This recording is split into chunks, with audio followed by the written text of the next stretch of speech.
Hi guys, welcome back to my channel 15 minutes for English. आज हम class 11 की next poem पढ़ने वाले हैं। आइए स्टार्ट करते हैं। The voice of the rain. Name से कुछ समझ में आ रहा है? रेन की आवाज के बारे में कुछ पोएम। चलिए पढ़ते हैं। Introduction. This poem presents a conversation between the poet and the rain. इस पोएम में क्या बताया गया है? रेन और पोएट दोनों आपस में बात कर रहे हैं, उनकी कन्वर्सेशन शो करी गई है। The poem presents the cyclic movement of the rain. Rain मतलब इस पोएम में क्या बताया गया है? रेन का जो साइक्लिक मूवमेंट है, कैसे रेन बनती है, इवेपोरेशन होता है, वाटर ड्रॉपलेट्स में कन्वर्ट होती है और फिर हमारी अर्थ पे आती है, इस चीज को बताया गया। She describes what she is and what blessings she showers on the earth. यहाँ पे रेन बोल रही है, रेन डिस्क्राइब करती है कि वो क्या है एंड वो कौन सी ब्लेसिंग्स शो करती है, देती है किसको? अर्थ को। चलिए पढ़ते हैं आगे। गाइस कैरेक्टर देखते हैं। ज्यादा कुछ कैरेक्टर्स हैं नहीं इस पोएम में, बट फिर भी मैंने कुछ समझाया है, देखिए। In this poem poet describes conversation between himself and rain. ये आप अब तक समझ ही चुके होंगे। पोएम में क्या बताया गया है? रेन और पोएट के बीच में बातें हैं, वो बताई गई। Poet describes cycle of the rain in his own language. Guys ये पॉइंट इसलिए समझना जरूरी है क्योंकि रेन जो बोलती है वो हमें समझ में नहीं आ रहा है, बट होता क्या है, पोएट उसको अपनी लैंग्वेज में हमें ट्रांसलेट करके समझाते हैं। चलिए समरी देखते हैं guys. The poet asked the rain what she is. Poet जो है वो पूछ रहे हैं रेन से कि तुम क्या हो। सिंपल। स्ट्रेंज। स्ट्रेंज इसलिए क्योंकि यहाँ पे रेन उनको आंसर करती है। The rain gives an answer and the poet translates it in his own language so the reader can understand.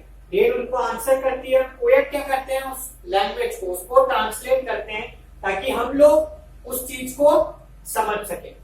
The rain is the poem of the earth. अच्छा point है guys. Rain is the poem of the earth. Rain क्या है? Poem of the अर्थ। क्योंकि जितने भी अर्थ के expression हैं, जैसे हैप्पीनेस, रोमांटिक मूड, खुशियां, सब रेन के आने पे होता है, ऐसा इस पोएम में बताया गया है। She rises upwards towards the sky out of the land and the bottomless sea. Important point है गाइस। रेन कैसे बनती है? ठीक है, इवेपोरेशन होता है, वो कहां जाती है? स्काई की तरफ जाती है। Out of the land and the bottomless sea. कहां से इवेपोरेट होती है? या तो लैंड पे जो पानी होता है उससे, या फिर सी में जो पानी होता है वहां से। From the sky, she falls down in the form of water droplets. वहां आकाश में पहुंच जाती है, स्काई में पहुंच जाती है, फिर वो किस में फॉर्म करती है? वाटर ड्रॉपलेट्स में, और हमारे ऊपर गिरती है। The rain gives new lease of life to the earth, washes out all its dust and impurities. जो रेन है वो क्या करती है? नई लाइफ, नया मीनिंग देती है अर्थ को, और उस पर जितनी भी डस्ट होती है, इम्प्योरिटीज होती है, उन सबको वॉश आउट कर देती है, साफ कर देती है। No growth is possible without rain. जो अर्थ पे ऐसा बताया गया है, जो ग्रोथ है वो पॉसिबल नहीं है किसके बिना? रेन के बिना।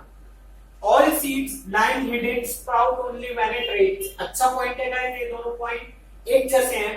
जो सीड्स हैं वो अगर रेन नहीं हो तो वो कहां रहेंगे? हिडन ही रहेंगे, छुपे रहेंगे, बाहर वापस नहीं उगेंगे। चलिए नेक्स्ट देखते हैं। After completing a cycle the rain comes back to the place of its origin the earth. Origin किसको बोला गया है यहाँ पे? अर्थ को। जो रेन है वो अपना साइकिल कंप्लीट कर लेती है, पूरा वर्क कंप्लीट कर लेती है, तो वो वापस कहाँ आ जाती है? अर्थ पे आ जाती है। चलिए गाइस समरी खत्म होती है। अब हम पैराफ्रेजेस पढ़ेंगे, यानी स्टैंजास पढ़ेंगे जो इंपॉर्टेंट है, जिन पे क्वेश्चंस बनते हैं। And who art thou, said I to the soft falling shower, which strange to tell gave me an answer as here translated. I am the poem of earth, said the voice of the rain. Eternal I rise, impalpable, out of the land and the bottomless sea. साथ में अपनी book रखिएगा, उसमें से देखते रहिएगा paragraph. चलिए आठ वर्ड्स देखते हैं। दो का मीनिंग यहाँ क्या है? यू। ट्रांसलेटेड का मीनिंग क्या है? Poet translate what rain answers. जो पोएट है वो ट्रांसलेट करते हैं जो रेन आंसर करती है उसको।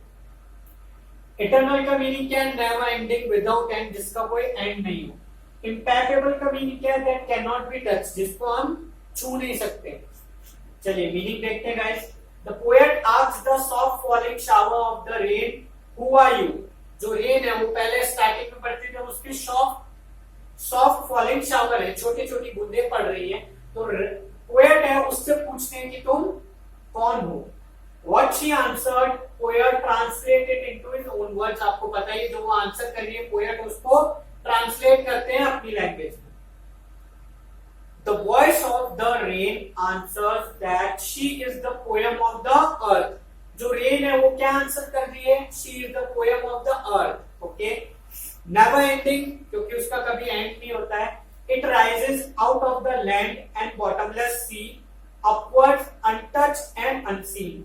वो राइज करती है, इवेपोरेशन होता है कहां से? लैंड से एंड बॉटमलेस सी से, अपवर्ड्स स्काई की तरफ जाती है, अनटच्ड एंड अनसीन। उस टाइम पे कोई उसको टच नहीं कर सकता, कोई उसको देख भी नहीं सकता है, इसलिए यहाँ पैराग्राफ में ये चीज बताई गई है। चलिए क्वेश्चन आंसर देखते हैं guys. How does the shower falls? Shower कैसे गिर रहे हैं? Falls gently on the earth. What is the rain of the poem and how? जो रेन है वो अर्थ की क्या है? सॉरी मैंने क्वेश्चन गलत रीड किया। What is the rain of to the earth? जो रेन है वो अर्थ की क्या लगती है, आपको ये बताना है, क्यों? अच्छा आंसर है, देखते हैं। The rain is the poem of the अर्थ। ये आपको पता है, ये रेन क्या है? पोएम ऑफ द अर्थ है। क्यों? देखते हैं। The earth finds its romantic mood and expression through the showers of the rain। जो अर्थ है वो अपना रोमांटिक मूड किसकी वजह से देखती है? किसकी वजह से पाती है? बारिश की वजह से, रेन की वजह से। And expression through the shower of the rain. और जितनी भी एक्सप्रेशन है, हैप्पी मूड, खुशियां, जितनी भी चीजें जो ग्रो करती हैं वो सब किसकी वजह से होता है? रेन की वजह से। इसलिए यहाँ पे रेन को क्या बोला गया है? Poem of the earth. चलिए नेक्स्ट क्वेश्चन देखते हैं। How does the rain take its birth? अच्छा है, पॉइंट इंपॉर्टेंट है guys. Due to evaporation, water vapors rise out of the land and the bottomless sea upwards and cool down as rain drops। आप सबने ये शायद science में पढ़ा होगा। इवेपोरेशन होता है, कहां से हो रहा है? लैंड से, बॉटमलेस सी से टुवर्ड्स जा रही है वो स्काई, वहां पे कूल डाउन होती है और रेन ड्रॉप्स के फॉर्म में वापस अर्थ पे गिरती है। चलिए नेक्स्ट पैराग्राफ देखते हैं। Upward to heaven bench gradually form all together changed and yet the same, I descend to leave the dross, atomies, dust layers of the globe, and all that in them without me were seeds only latent unborn। Paragraph देखते रहिएगा book में से, word meaning देखते हैं। Haven का meaning क्या है? Sky. वेंच का मीनिंग क्या है? फ्रॉम वेयर, कहां से। ग्रेजुअली का मीनिंग क्या है? नॉट क्लियर, साफ नहीं है। डिसेंड का मीनिंग क्या है? Fall down. लेव का मीनिंग क्या है? To wash. ड्रॉट्स का मीनिंग ड्राई। एटॉमीज का मीनिंग स्मॉल पार्टिकल्स। लेटेंट का मीन्स हिडन, छुपे रहना। चलिए मीनिंग देखते हैं गाइस। अपवर्ड्स टुवर्ड हेवन मतलब कहां? स्काई की तरफ जा रही है, ऊपर। In the sky she takes its birth. जो रेन है उसके बारे में बोला गया, वो बर्थ लेती है। और शेप इन वेग्यूली फॉर्म। वेग्यूली फॉर्म मतलब अभी उसका जो शेप है वो क्लियर नहीं है, but the form is completely change. मैंने आपके लिए लिखा हो गया है वेपर्स टू रेन। जो फॉर्म है रेन का वो चेंज होता है कंप्लीटली। वेपर से वो क्या बन जाती है? वाटर ड्रॉपलेट्स बनती है, रेन बनती है। Yet she remains the same. Water droplets vapours बनते हैं, फिर वो वापस आके अर्थ पे क्या बनते हैं? जब गिर जाते हैं वापस वेपर्स बनते हैं। इसलिए इसको बोला गया वो कैसी रहती है? सेम रहती है। The showers fall down to wash the droughts. अच्छा पॉइंट है गाइस, याद रखिएगा। Fine particles and dust layers of the earth. जो शावर्स है वो जब गिरते हैं तो वो क्या करते हैं? जितना भी सूखा है अर्थ का उसको वॉश करते हैं। फाइन पार्टिकल्स और डस्ट है अर्थ के, उनको हटा देते हैं। Without rain the seeds line remain hidden and unborn. एक और अच्छा पॉइंट है गाइस, जो सीड्स हैं अगर रेन नहीं हो तो वो क्या रहेंगे? अनबॉर्न रहेंगे, हिडन रहेंगे अर्थ के अंदर ही। चलिए गाइस इंपॉर्टेंट क्वेश्चन देखते हैं। What happens in the sky? Sky में क्या हो रहा है? Water vapours take shape of showers of the rain. Water vapours जो है वो चेंज हो रहे हैं शावर्स में, रेन ड्रॉप बन रही है। What will happen if it does not rain? जब रेन नहीं होगी तो क्या होगा? The seeds will remain hidden and will not sprout। जो सीड्स है वो हिडन ही रहेंगे और वो उगेंगे नहीं। फाइंड वर्ड्स हिडन, हिडन का मीन क्या है? लेटेंट। ओके, याद रखिएगा, इस इंपॉर्टेंट है पैराग्राफ, ध्यान से। चलिए नेक्स्ट स्टैंडा देखते हैं। And forever by day and night I give back life to my own origin and make pure and beautify it for song issuing from its birthplace after fulfillment, wandering reckoned or unreckoned, daily with love returns। Meaning देखते हैं guys इसके। Origin का meaning क्या है? Birth place. Record और अनरेकॉर्ड का meaning क्या है? चेंज्ड और अनचेंज्ड। यानी रेकॉर्ड का मीनिंग क्या है? चेंज। अनरेकॉर्ड का मीनिंग क्या है? Not change. डली का मीन्स क्या है? सिस्टमैटिकली, एक क्रम में, सिस्टम से चलना। चलिए मीनिंग देखते हैं guys. Day and night rain give back life to the earth. Earth को क्या बोला गया है? हर ओरिजिन, मैंने आपको पहले भी बताया, अर्थ ही है उसका ओरिजिन जहां से वो बनती है। इट मेक्स अर्थ, यहाँ पे मैंने कुछ लिखा है ब्रैकेट में, ध्यान से देखिए। इट यूज्ड इन स्टेंजा, जो अर्थ है उसके लिए यूज किया गया इट। इंपॉर्टेंट है इसलिए मैंने नोट करके आपको बता दिया। Pure by washing down all dust and impurities and beautifies the earth. जब रेन गिरती है तो क्या करती है? वॉश कर देती है सारे डस्ट को एंड इम्प्योरिटीज को, और अर्थ को क्या करती है? ब्यूटिफाई करती है और सुंदर कर देती है।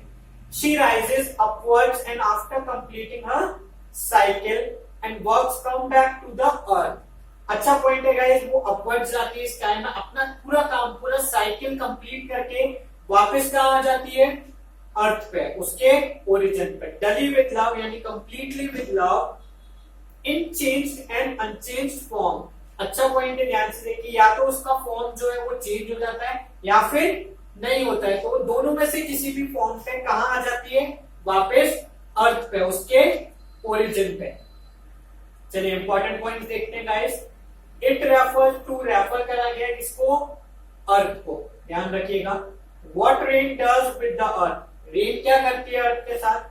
Wash all dust and impurities, सारी डस्ट एंड इम्प्योरिटीज को हटा देती है। Also beautifies the earth, earth को और सुंदर बना देती है। Simple. Find words unreckoned, unreckoned का मीनिंग क्या है? अनचेंज्ड। समझ में आ गया होगा आपको पैराग्राफ। गाइस यहाँ मेरा वीडियो खत्म होता है।